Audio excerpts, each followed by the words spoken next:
সুপ্রভাত বন্ধুরা, আমার এই মিনি ব্লগে আপনাদের স্বাগত। আজ হচ্ছে 23 অক্টোবর আর আজ হচ্ছে ভাইফোঁটা। আমি সকাল সকাল উঠে ছাদে গিয়ে কিছুক্ষণ এক্সারসাইজ করি এবং পায়রাদের কিছু খাবার দিই। তারপরে চলে আসি নিচে এবং ঝাড়ু দিয়ে আমার ঘরটা সাফ করি, কারণ আমাদের তাড়াতাড়ি বেরোতে হবে, দিদির বাড়ি যেতে হবে, ভাইফোঁটার জন্য তাড়াতাড়ি আছে। ঘর সাফাই শেষেই আমি দ্রুত স্নানটাও সেরে ফেলি। আজ আমি পাঞ্জাবি পরেছি, বাট বাড়ি থেকে বলছিল জামা পরার জন্য। তারপর পরে বেরিয়ে পড়ি দিদির বাড়ির দিকে। এদিকে ভাগ্নে একটি নতুন ডিএসএলআর কিনেছে। সে ফটো সেশনের জন্য আগে থেকে তৈরি আছে। সে বলেছে যে এলে ডিএসএলআর দিয়ে ফটো তোলা হবে, ভাইফোঁটা স্পেশাল। হ্যাঁ, দেখুন সেই ডিএসএলআরওয়ালা।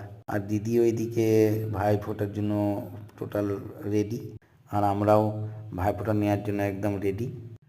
এদিকে কথা বলতে বলতে দিদি আমাদের বসতে বলে এবং আগে দাদাকে ভাইফোঁটা দেওয়া হয়।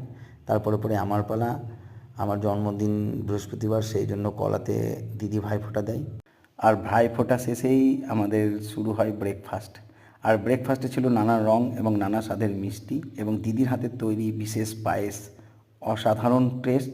তারপর কিছুক্ষণ গল্পগুজব, তারপরে মেন ব্রেকফাস্ট, লুচি এবং ছোলার ডাল, তার সঙ্গে বেগুন ভাজা। এইভাবে ভাইফোঁটা শেষ হলো।